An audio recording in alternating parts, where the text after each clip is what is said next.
The sky above Kastari 5 had long stopped showing stars. What used to be a brilliant sweep of galaxies now boiled with thick gray clouds that shimmered like bruises across the heavens. The people below, those that hadn't been harvested or reduced to ash, had learned to keep their eyes down, heads bowed, waiting for the next raid. Earth was gone. That's what they'd been told. The first wave had come like a whisper, scout drones the size of needles, slicing through atmosphere, scanning, marking. Then came the Reapers, cold, efficient, silent. No demands, no warnings, just annihilation. They didn't want land, they didn't want peace. They wanted us broken, genetically filtered, pacified. 3 years of silence from Earth. 3 years of being hunted like dogs. Rye sat on the rusting hull of a crashed civilian shuttle, his rifle across his knees, boots blood-caked from last night's ambush. His breath fogged in the cold. The crater below him was a smoking ruin of what used to be a resistance cell. Good people, tough men and women, all dead now. He didn't mourn anymore. That part of him had been shelled out after the second orbital cleansing, after he watched his younger brother burn alive in a panicked drop pod, screaming for help that never came. Hope was a joke they stopped telling a long time ago. "You're wasting time," growled a voice behind him. Rye didn't turn. "We're all wasting time, just waiting to die slower than the others." The man behind him, Thorn, tall and bitter, huffed. "Then why are you still holding that rifle?" Because letting go meant admitting it was truly over. Rye didn't say that out loud. He wasn't the poetic type. He just stood up, slinging the weapon over his shoulder. Thorn said, "Got a signal last night." "No, you didn't." "I did. Clean one. Burst code, Earth Naval Command format. Came through the deep channel." Bullshit. Rye's tone was flat. Hope was poison. "You let it in. It starts carving holes in your survival instinct." Thorn stepped closer. "I'm telling you, Earth's coming. Fleet code, command structure, coordinates. They're alive." Rye studied the man's face. In this world, lying like that could get you gutted in your sleep. But Thorn didn't have the look of a zealot. He looked scared. "You sure it wasn't a trap?" "Even if it is, it's the first real signal we've had in years. You think I'm not scared it's bait?" "I am. But I'll take bait over rot." Rye exhaled through his nose, long and slow. Then, like thunder cracking dry wood, the sky tore. It wasn't poetic. It wasn't hopeful. It was terrifying. Streaks of blinding silver burst from the clouds, carving the storm apart. The clouds didn't roll away. They evaporated, melted by the kinetic wake of descending fleet carriers. Not one, not 10, hundreds. The fleet spread like a swarm of war-forged gods, guns gleaming, hulls scorched from atmosphere friction, coming in hot. No hails, no speeches, just vengeance. The Reaper skiffs that had dominated the skies for years spun wildly, trying to reroute. Too late. Earth's capital ships opened fire mid-descent. Not lasers, rail slugs, each the size of a truck, ripping through Reaper vessels like they were paper. Rye stood frozen, jaw clenched, throat dry. Thorn's voice broke the silence. "Told you." Rye didn't answer. He just stared. Because for the first time in years, the sky was on fire. But it wasn't killing us. It was killing them. The first rail slug shattered the atmosphere like thunder in a bottle. A Reaper cruiser, massive, sleek, black as oil, cracked in half mid-sky, spilling its passengers into freefall. Rye and Thorn watched in stunned silence as the ship's wreckage screamed towards the surface, fire trailing its body like a comet of revenge. It hit the plains with a sound that registered in bone, not ears. Then came the rest. Earth's fleet didn't bother with subtlety. After 3 years of silence, after watching entire colonies die begging into static, they weren't here to negotiate. The second wave of carriers broke formation, splitting into tactical trios. Escort ships spiraled off like angry insects, deploying drop pods by the hundreds. Rai could see the shimmer of defensive shells peeling away as they entered the upper atmosphere, revealing hardened steel canisters filled with something worse than death. Humans who had been waiting. The ground began to shake. Each pod that landed spat dirt and flame, carving craters as wide as houses.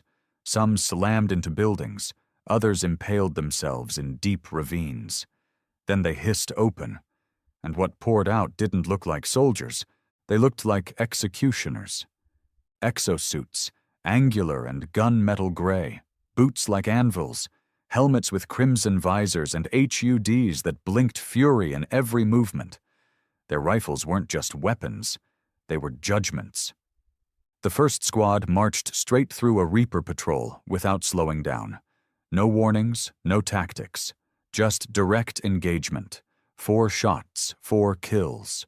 The Reapers bled neon, their bodies twitching in unnatural spasms, confused by how quickly they were overwhelmed. "Holy shit," Thorn whispered.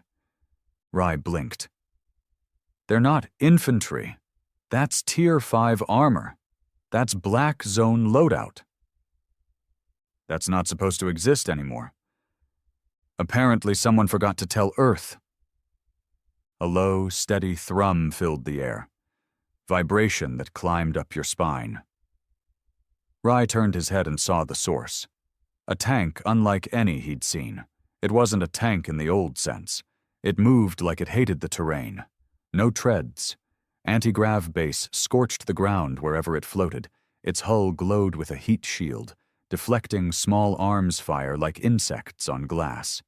A single turret, long and slender, rotated smoothly toward a distant Reaper nest. When it fired, the beam was silent. But the nest didn't survive long enough to understand what hit it. The skyline turned into a massacre. Reapers scrambled from hidden tunnels. Underground bunkers erupted as missiles punched their roofs open. The sky shimmered with dogfights, Reaper interceptors screaming in corkscrews as Earth's fighters, sleek, unpainted, pragmatic, tore through them like hawks among pigeons. And somewhere, deep inside, Rai felt something strange clawing its way out of the numbness. It wasn't hope. It was rage, pent up, feral, long overdue. "You thinking what I'm thinking?" Thorn asked, already checking his rifle's magazine. "Yeah." "Then let's go. There's a Reaper holdout near the refinery. Last recon said 2 squads guarding a converter tower." Rai nodded, eyes fixed on the chaos. "And we don't wait for orders?" Thorn grinned, bitter and wild. "We are the orders now." They moved fast. Everywhere they ran, Earth's soldiers were already 2 steps ahead. The fleet didn't waste time securing zones. They moved like they'd practiced this invasion for years, as if every street, bunker, and hillside had been simulated down to the inch. Drones flew overhead, tracking movement, pinging targets in real time. One zipped past Rai and Thorn, paused, then beamed a red arrow into their HUDs. Target zone, 800 meters south. Enemy, active. Cleansing, priority. 2. Rai didn't know who was running Fleet Command now, but they weren't playing politics. They were playing to win. The refinery district was a twisted mess of slag towers and half-molten walkways. A decade ago, it had pumped fuel and heat into the planet's first colony dome. Now it was Reaper territory, and the stink proved it. Rai crouched behind a collapsed column and raised his scope. 6 guards, standard carapace, no heavy artillery. "We got surprise on our side," Thorn said. "Number we've got Earth." The moment he said it, a low whump cracked through the haze. One of the Reaper guards suddenly exploded, not burned, not shot, just detonated. A second fell, twitched, and stopped moving. No sound of gunfire, no trail. Rye scanned the air. Snipers, high altitude, satellite-guided, hell-tier precision. Within 10 seconds, all 6 guards were dead, each one hit in a soft spot, joint, eye slit, exposed vent. A voice buzzed through their implants. Clear the site, leave no structures standing, reclaim, cleanse, report. It was a woman's voice, cold, without accent, like someone who'd never spoken a kind word in her life. Rye and Thorn moved in, not to assist, to finish the job.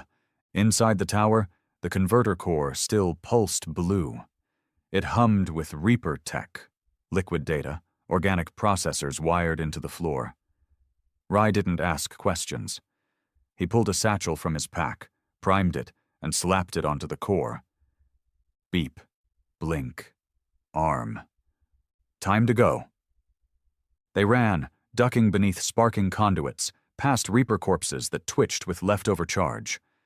Outside, Earth's soldiers were already marching past the area, not stopping, not even checking the zone.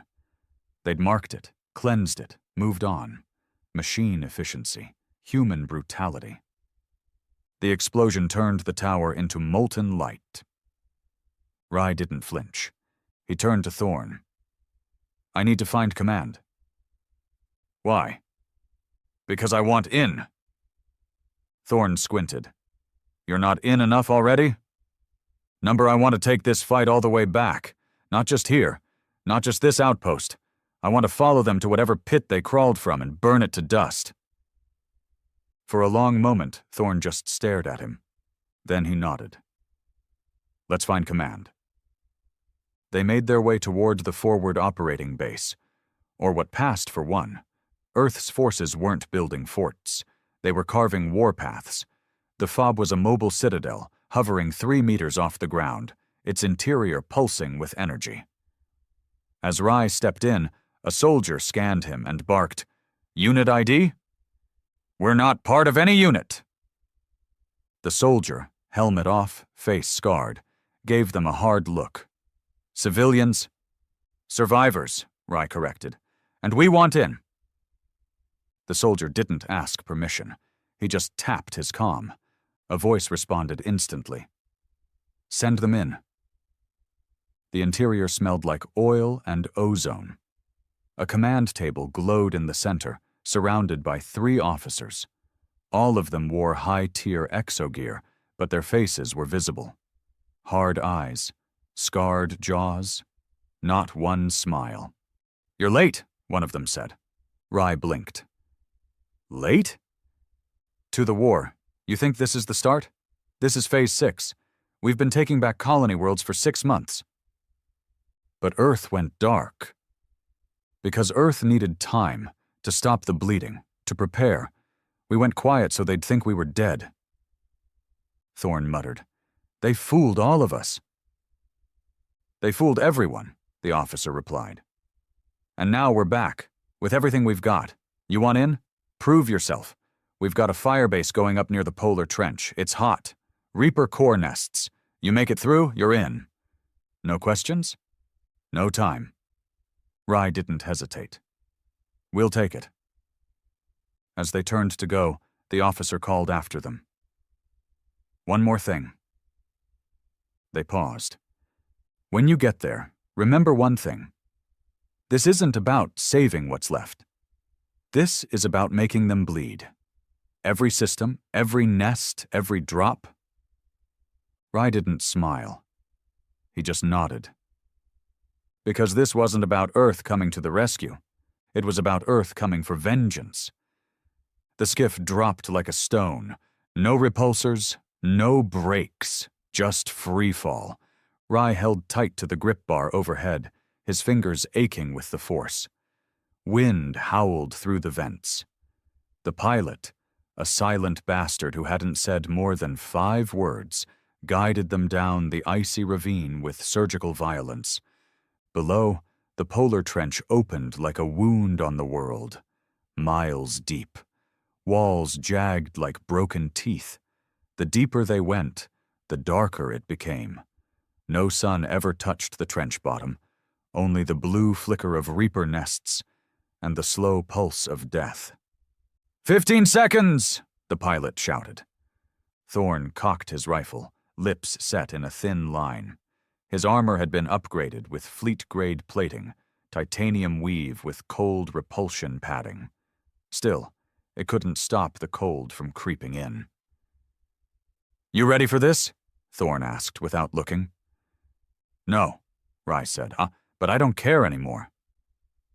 The skiff smashed into the landing zone, ice and gravel exploding outward. No slow exit, no prep.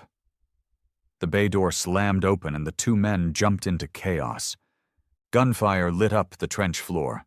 Earth soldiers were already pinned behind shattered ridgelines, trading shots with Reaper drones that hissed like insects and climbed the ice like spiders.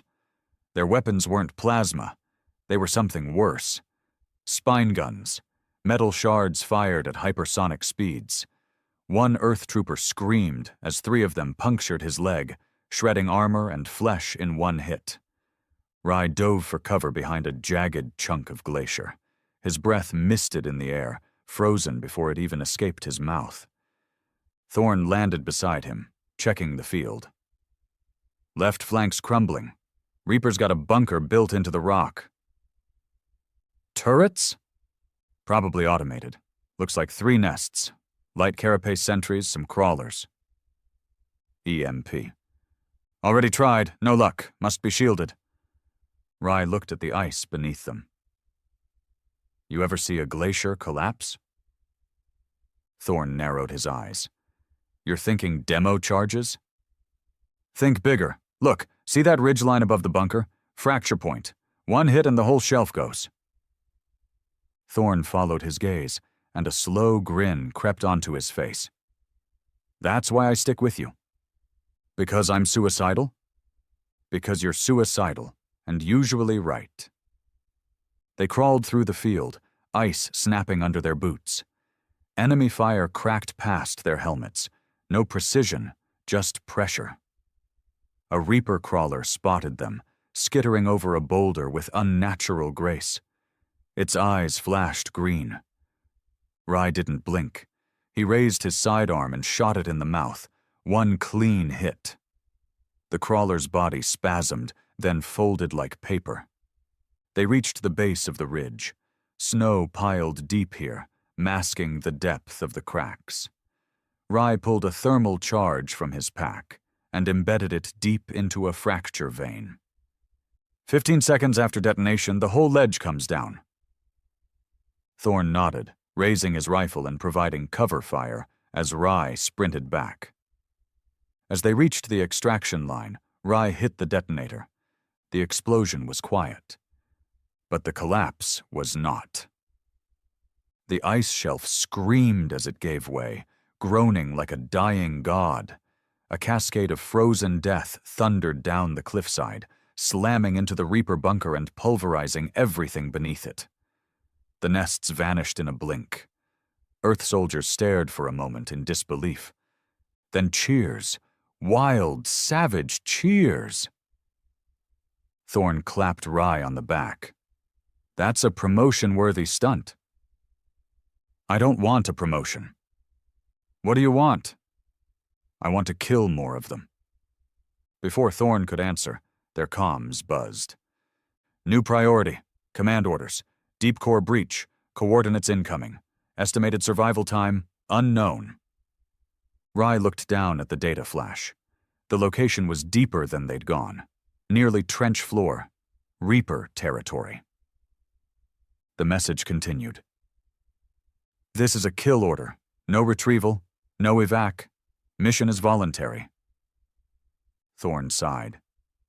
"They're sending us to hell." "Number, they're sending us to end it."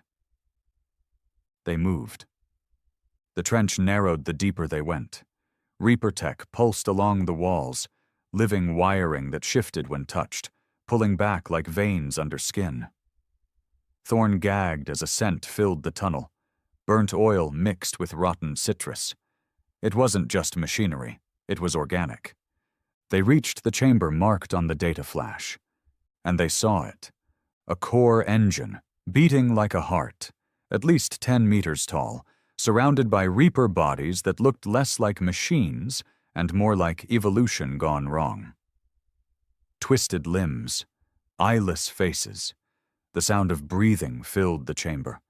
Wet, labored, human-like. Rye raised his rifle but didn't fire, because standing at the core was a man. Or what had been a man once. He wore the remains of Earth's armor. His chest plate still bore the insignia of the 7th Terran Guard. But his arms were gone, replaced by black biomech limbs. Tubes fed into his neck. His skin was gray. He turned. His eyes glowed blue. Rye stepped forward, stunned. "You're from Earth?" The man's voice was a whisper and a scream at once. I was. Thorn raised his rifle. He's a sleeper, Reaper infected.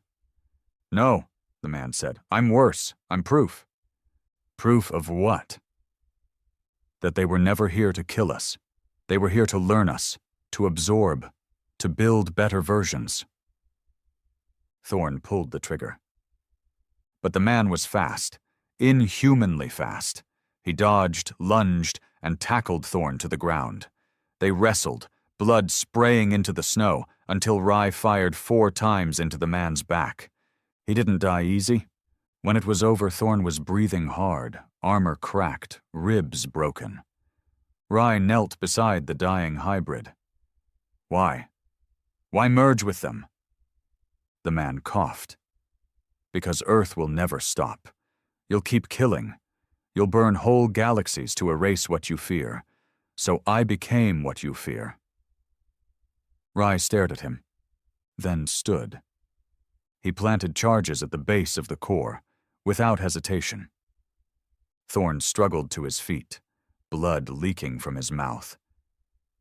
"You sure this is worth it?" "I'm not doing this for Earth anymore." "Then who?" Rye looked at the hybrid's corpse. "For everyone they turned. For everyone they broke." They climbed out of the trench. As they reached the extraction point, the ground quaked. A muffled roar echoed from below as the charges detonated. The Reaper core imploded. A dark sun swallowed the trench. As the sky turned gold with a new dawn, Earth's fleet rained fire down on the remaining Reaper hives. Railguns screamed, artillery pounded, and humanity stood tall on a world they weren't supposed to survive. They didn't celebrate. Not when the trench collapsed, not when the last Reaper signal flickered out, and not when the fleet confirmed planetary control. Victories like this didn't taste sweet. They tasted like copper, like dirt in your mouth, like the cold grip of a trigger long held too tight. Rye and Thorn stood on the jagged ridge where they'd emerged, watching as the sun tried to peek through the chaos. It wasn't beautiful. It was awkward, bleeding light through clouds thick with smoke. Fires still burned across the valley. The snow had turned pink in places. "What now?" Thorn asked, voice raspy from the fight. Rye didn't answer immediately. He was staring up past the scorched skyline, past the blinking wrecks still falling from orbit. He was looking at the ships. Earth's ships. They hadn't left. In fact, more had arrived. 10 new cruisers. Black hulls, sleek, unmarked. "New fleet," Rye said flatly. Thorn narrowed his eyes. "They weren't here during the assault. Number they waited until we did the bleeding." The comm crackled. "Ground teams Bravo 5 and Delta 9 report to Ascendant Dawn for redeployment. Shuttle 17 en route." That was them. A few minutes later, a sleek atmospheric skimmer descended. It didn't land. Just hovered, rear hatch hissing open. No greeting. No medics. Just a faceless pilot in full fleet armor pointing inward. Rye stepped in without a word. Thorn followed, limping slightly, blood dried against the inside of his armor. As the hatch sealed, Rye felt something twist in his gut. It didn't feel like victory. The Ascendant Dawn was nothing like the other carriers. Bigger, colder, no crew walking the halls, no engineers covered in grease, no laughter, just silence and steel. The air was sterile, like a hospital with guns. A fleet officer met them at the docking bay. Female, short-cropped hair, no insignia on her collar. You'll report to Command Deck 03.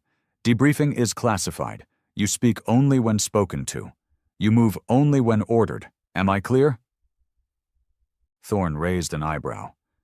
We just crawled out of a trench full of murder bugs. You think we care about protocol? The officer didn't blink. I think if you don't follow it, you'll find yourself airlocked for insubordination. Rye laid a hand on Thorn's arm before he could escalate. We'll follow it. They were marched down 2 levels, past sealed doors labeled in high-clearance script. The lights above them glowed red, not alert red, suppression red, the color of places where bad things were kept quiet. Command Deck 03 was more a prison than a briefing room. 6 other survivors stood there, all from different worlds, different missions, all with the same dead look in their eyes. People who had seen what Rye and Thorn had seen. Maybe worse. Then the door opened, and he walked in. Not an admiral, not a general. Fleetmaster Andon. He wasn't famous, he wasn't even public. But Rye had heard his name whispered during his time in the outer colonies, always as a threat. A myth of the man Earth sent when total destruction was the only acceptable result. Tall, thin, unscarred, black uniform, no rank pins. His eyes looked through people, not at them. You've survived, Andon said, voice flat, which means you're either extremely competent or extremely lucky. No one answered. Andon circled the room slowly. The Reapers aren't our enemy anymore. They're a symptom. You think they chose to attack? You think they have culture, ambition, malice? Rye frowned. They killed billions. Yes, like a virus kills a body. That doesn't mean it hates you. It means it follows a directive. And someone gave that directive.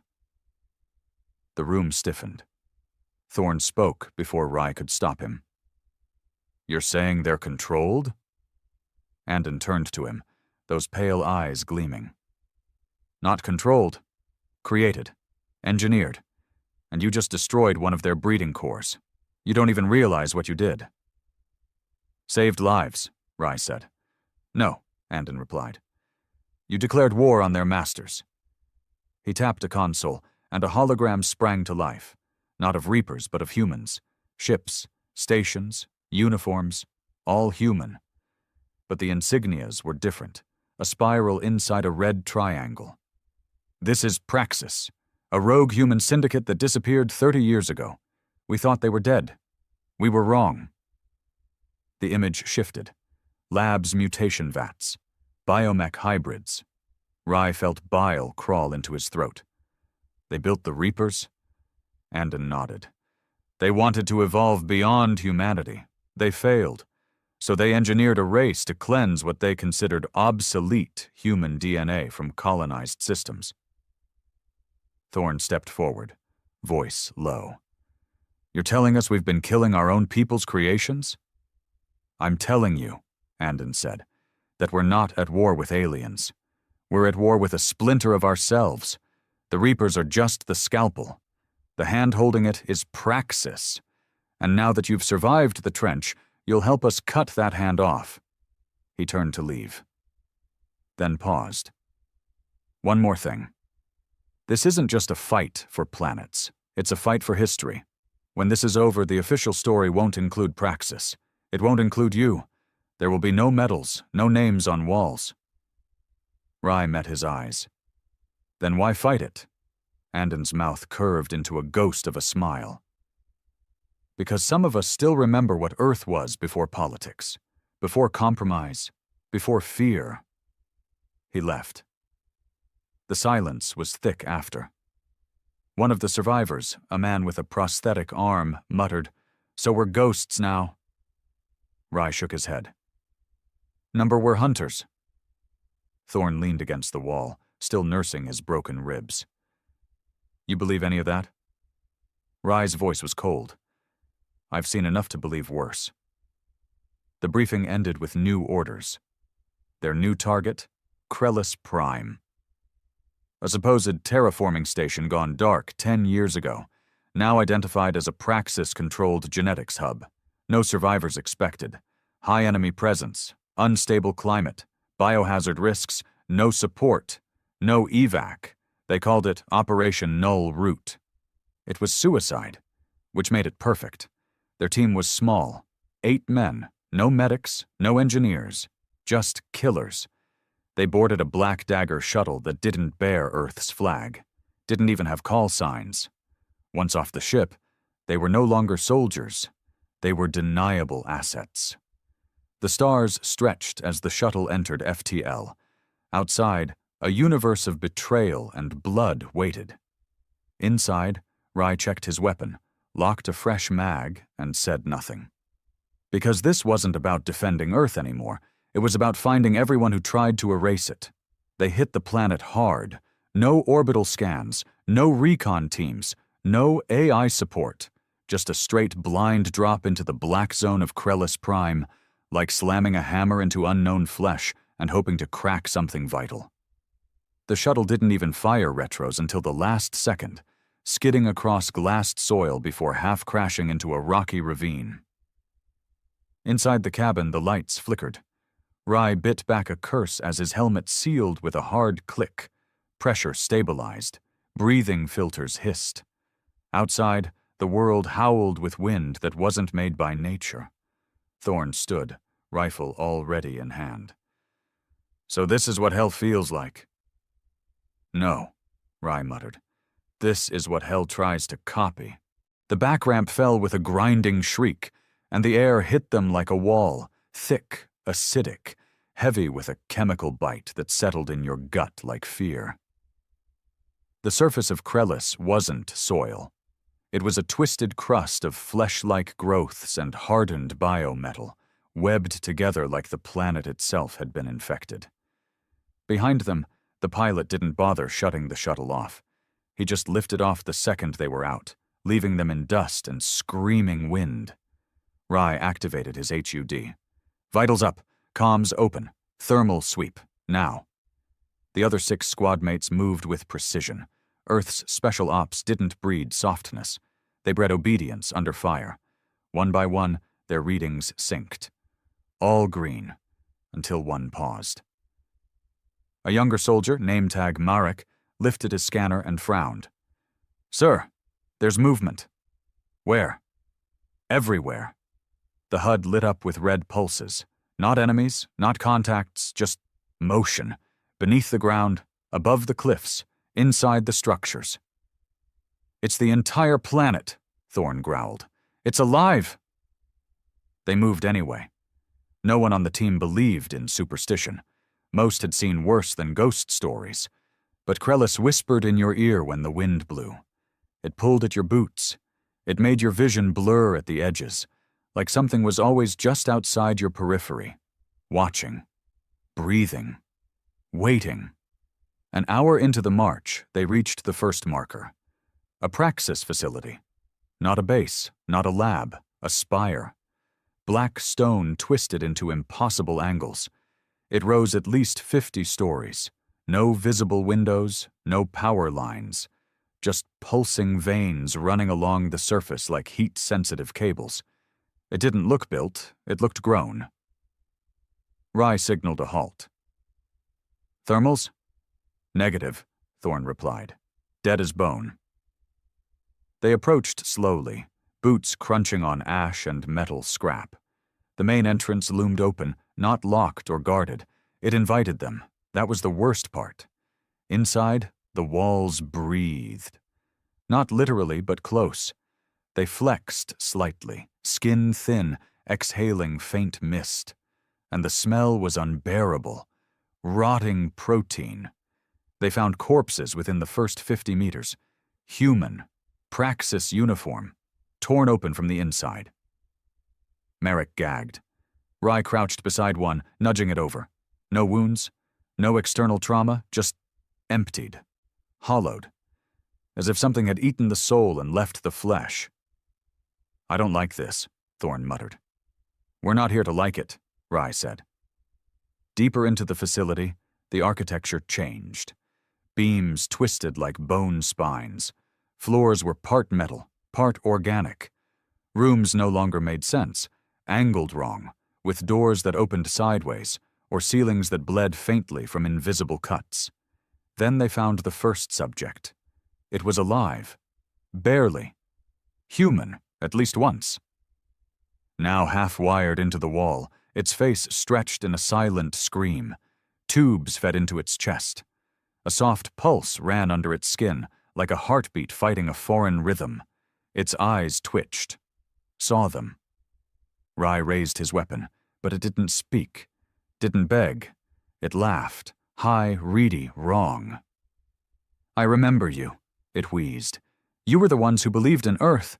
Merrick stepped back. "What the hell is this?" "Not Praxis," Rye said coldly. "Not anymore." He fired once. Quick. Clean. The thing stopped laughing. They pressed on.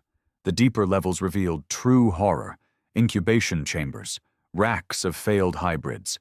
Human bodies spliced with machine tendrils, some still twitching, some alive, trapped in glass tubes with eyes begging for death. "You think Andon knew this was here?" Thorne asked, as they cleared a room full of failed human Reaper symbiotes. Rye didn't answer, because the answer was obvious. Of course he knew. A console blinked in the central chamber. Still functional, somehow untouched by the decay around it. Rye stepped forward, activated it. The screen showed schematics, Earth fleet armor, fleet weapons, Earth war doctrine, overlaid with Praxis code. They weren't just studying humans, they were copying them, mimicking the best traits, creating soldiers that looked like humans, thought like humans, but answered to Praxis. "Jesus," Merrick whispered. "They could infiltrate Earth, the fleet, the colonies. They already have," Rye said. "They've had 30 years. Behind the screen, a panel hissed open. A door slid aside, and a voice echoed softly through the hall. "You're late." The squad spun, weapons raised. The woman who stepped out wore Earth fleet armor. Perfect. Untouched. But her eyes glowed faintly blue. Not like a Reaper, not like a machine, but like something else entirely. "Don't shoot," she said. "I'm not your enemy." Rye didn't lower his rifle. "Then who the hell are you?" "Once, I was part of fleet intelligence, 20 years ago. Then I saw what Praxis was doing, and I crossed the line." "You defected?" Thorne asked. "I merged." She stepped forward, unafraid of the weapons pointed at her. Praxis didn't start as evil. It started as a question. What if humanity could evolve? What if pain, fear, emotion? What if those were the flaws we needed to fix? "By turning us into machines?" Merrick snapped. "No," she said softly. "By turning us into survivors." Rye stepped forward. "You murdered billions." "Number, I saved what I could. I was the leak, the mole, the reason Earth found the trench in time, the reason the fleet came back." "You expect us to believe that?" "I don't care what you believe. I'm here to give you a choice." She raised a device, a glowing cube. It pulsed like a heart. "This is Praxis's neural map. Every laboratory, every outpost, every sleeper agent." The room froze. Rye's mouth was dry.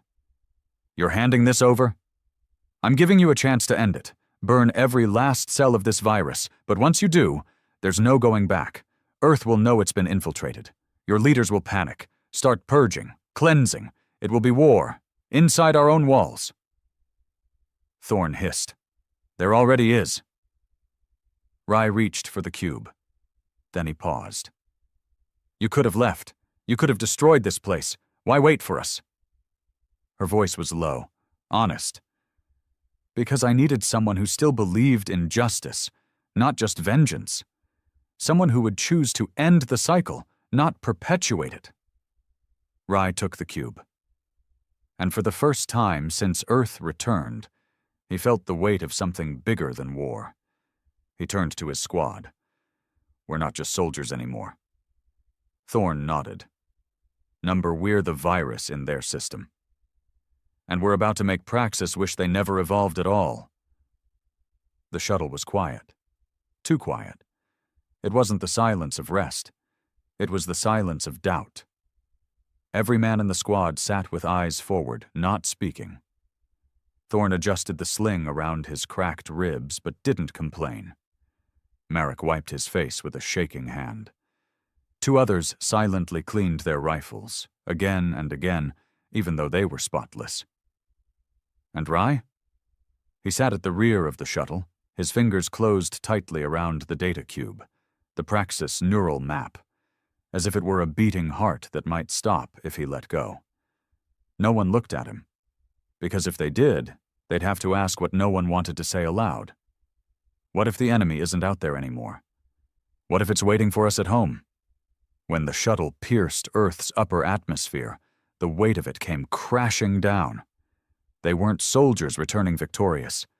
They were ghosts, hunters, and they carried proof that Earth's war wasn't with an alien threat. It was with a fractured part of itself. The Ascendant Dawn was in low orbit, parked like a blade above Earth's atmosphere. Larger than most cities, cold, silent. It didn't welcome them back. It processed them. Security teams in black armor escorted them off the shuttle. No words, no nods of recognition, no debrief, just scanners, sealed halls, sterile containment. They were led into a holding chamber. Glass walls, bolted seats, no windows, no clocks either. Time didn't pass here. It just waited. Thorn paced. You feel that? Rye nodded. Something's wrong. They should have sent command, or a diplomat, hell, even a medic. Merrick, face pale, whispered, They know we've seen too much. Rye didn't answer. He just stared at the door. It opened 20 minutes later, and he walked in. Fleetmaster Andon. Again. Same black uniform, same unreadable face, same eyes like knives without warmth. But this time, he was flanked by two officers in Praxis armor. That was all Rye needed to know. He stood, calm. Thorn reached for his weapon, but the guards were already moving, weapons raised. Easy, Andon said, voice steady. Let's not escalate. Rye's jaw tightened. You're working with them. I'm working above them, Andon said. You think Praxis is a rogue cell? A mistake? Number Praxis was authorized, funded, monitored. Bullshit! Number Reality Andon took a step closer. When the colonies began failing, when we lost contact with the fringe systems, we knew we couldn't beat the galaxy by staying human. So we backed evolution. Selective evolution. Praxis was never the enemy. Then who is? Andon smiled. Cold. Thin. You are. In one swift motion, Rye activated the cube. He hadn't just carried it. He'd armed it. The neural map lit the room in blood-red pulses. The floor shook. Panels flickered. Alarms screamed through the hallway. Andon's smile vanished. You idiot. What did you do? Rye didn't answer. The cube projected data in every direction. Feeds, schematics, hidden communications. Earthfleet's most secure systems now flooded with information they'd buried. Files on infiltration, on sleeper agents in high command, on terminated colonies labeled biofailures. But worst of all, the Earthfleet Praxis merger agreement signed 17 years ago. Official, sanctioned, permanent. Merrick gasped as his HUD fed him the data. Thorn whispered, "They sold us out." The guards opened fire. Thorn whispered, "They sold us out." The guards opened fire, but they didn't aim for the squad. They aimed for Andon. One shot hit his chest. He staggered back, shocked. Another tore through his throat. He fell, gasping, hands slick with his own blood. The guards turned their rifles, saluted Rye, and spoke in unison. Command no longer compromised, awaiting orders. Rye's mouth was dry. "You're not Earth Fleet. We were once. Then we saw what Fleet Command was doing. We embedded. We've waited for proof. And you brought it." Thorn looked stunned. "Double agents? Inside the double agents?" "Not agents," the taller guard said. "Loyalists, real ones. You just lit the fuse." Hours later, Ascendant Dawn was under lockdown.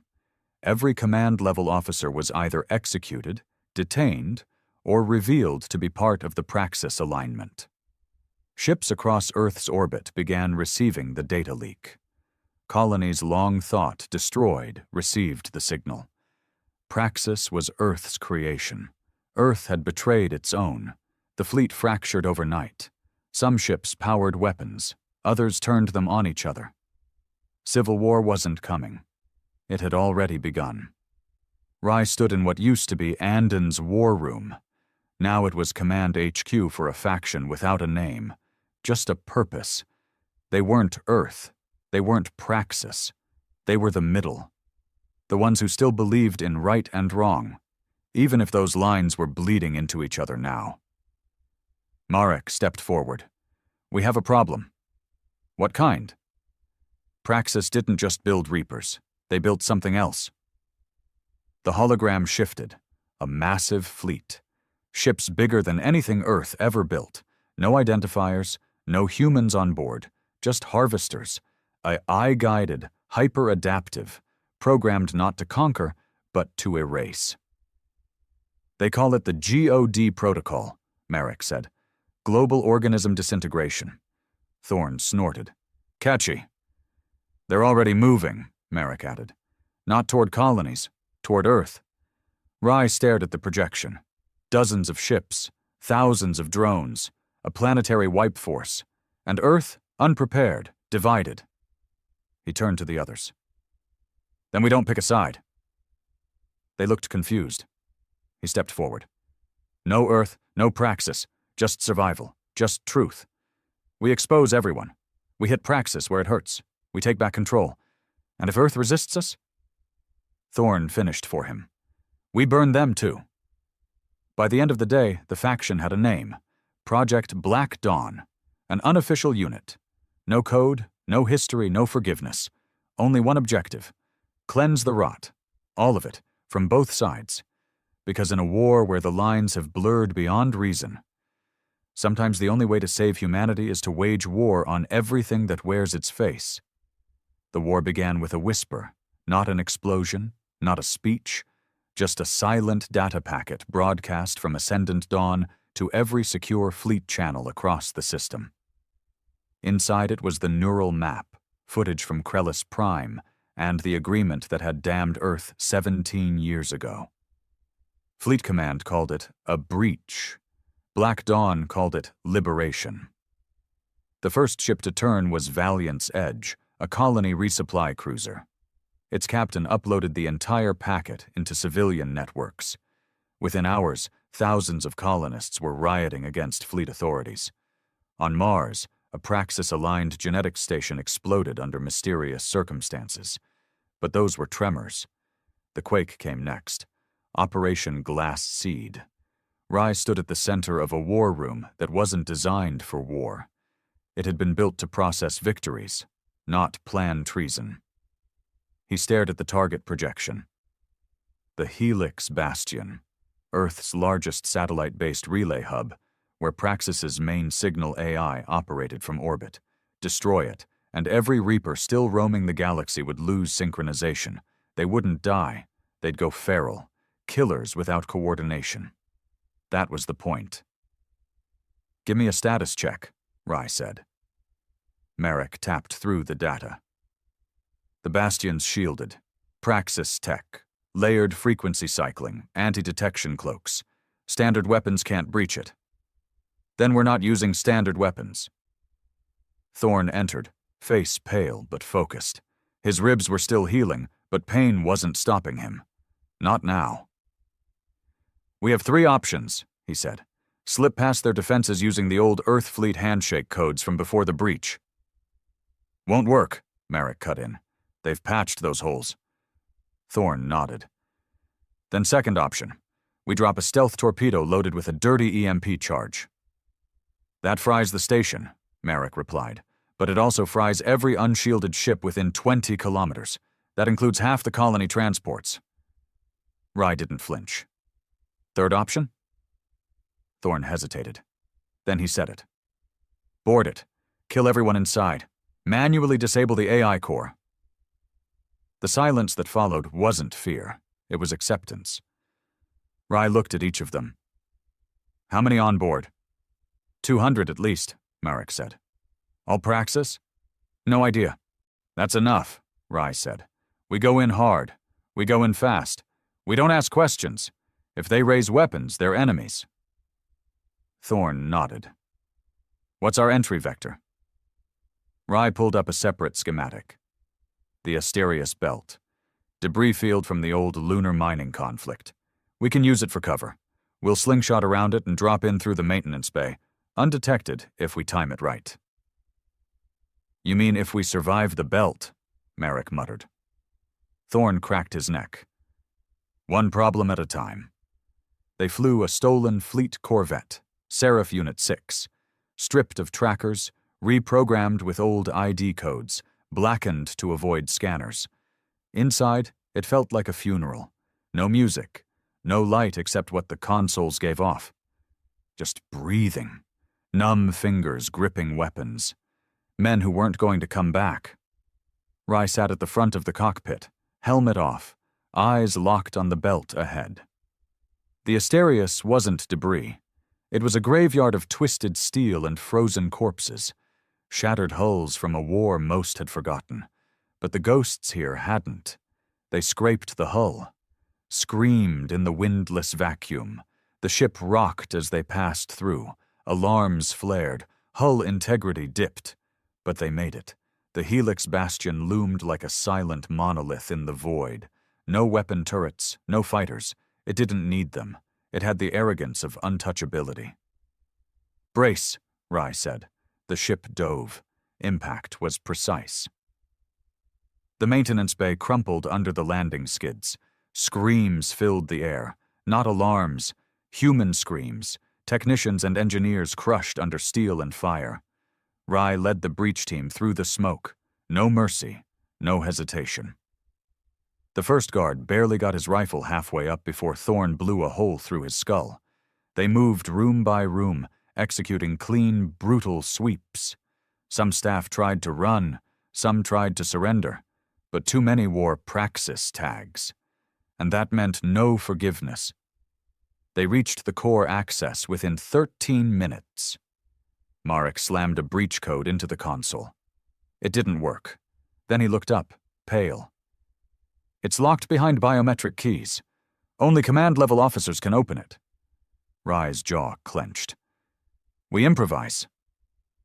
Before he could say more, gunfire erupted down the hall.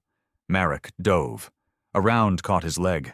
He screamed, blood spraying the floor. Snipers! Rear flank! Thorn dragged him behind cover. We're pinned! Rye turned toward the breach door. Only one option. I'm going around. Thorn blinked. What? There's a second entrance, exterior access shaft, 2 levels below. That's a suicide run. Then cover me. He didn't wait. Rye ran. The shaft was narrow. No gravity. He floated through it like a ghost, rifle strapped, one hand pushing off the walls. Red lights flickered through the portholes. Emergency power cycling. The station was fighting back, trying to self-isolate. When he reached the emergency control chamber, he wasn't alone. A man stood there, facing the mainframe. Uniform black. Back turned. old scars along his arms, a pistol on his hip. Fleet. Earth Fleet. The man turned slowly. "Hello, Rye." It was someone he thought had died years ago, Commander Holt, his first commanding officer, the man who had trained him, the man who had vanished during the early Reaper offensives. Rye raised his rifle. Holt didn't flinch. "You don't have to do this." "You're with them," Rye said. "I'm with Earth. Number, you're with this." He waved toward the AI core behind Holt. "The machine that turned our war into a lie." Holt nodded. "Yes, because we were losing. The Reapers weren't the threat. We were. Software divided. Praxis offered evolution. Praxis offered genocide. They offered order." Rye stepped forward. "Move." Holt shook his head. "I made you. You don't kill me." "I learned from you," Rye said coldly. "Then I learned the truth." He fired. Holt staggered, one shot to the chest, not fatal, but it dropped him. Rye stepped over the body, accessed the biometric lock, and forced his hand against the panel. The door hissed open. Inside, the AI core blinked, pulsing like a synthetic brain. Dozens of cables snaked into the walls, the neural signal hub. Rye didn't hesitate. He threw the cube into the interface and fired. The cube detonated in a burst of white light. The AI screamed, not in audio but in frequency. Every Reaper-connected system across the grid choked on the surge. Data spilled, commands broke, orders reversed. Every connected Reaper across the galaxy, millions, froze, then went dark. Rye returned to the team, bloodied, silent. Thorn helped Merrick up.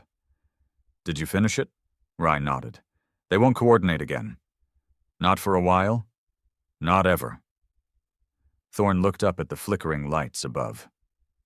"Then what now?" Rye checked his rifle.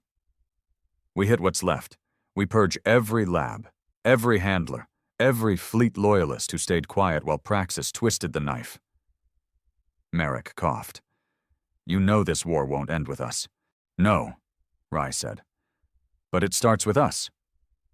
They looked at the bodies in the hallway, at the ruined AI core, at the station bleeding power, and they realized something none of them said aloud. There would be no Earth left after this, only what they could salvage from the ashes. The bastion was falling apart. Lights flickered, atmosphere leaked, gravity destabilized. Praxis had hardwired fail-safes into the station. If the AI core was destroyed, the system would eat itself. Now it was doing exactly that. "We've got 15 minutes before structural collapse," Merrick said, limping through a broken corridor, leg half-bandaged, blood trailing behind him. "We need to evac now." Rye ignored him.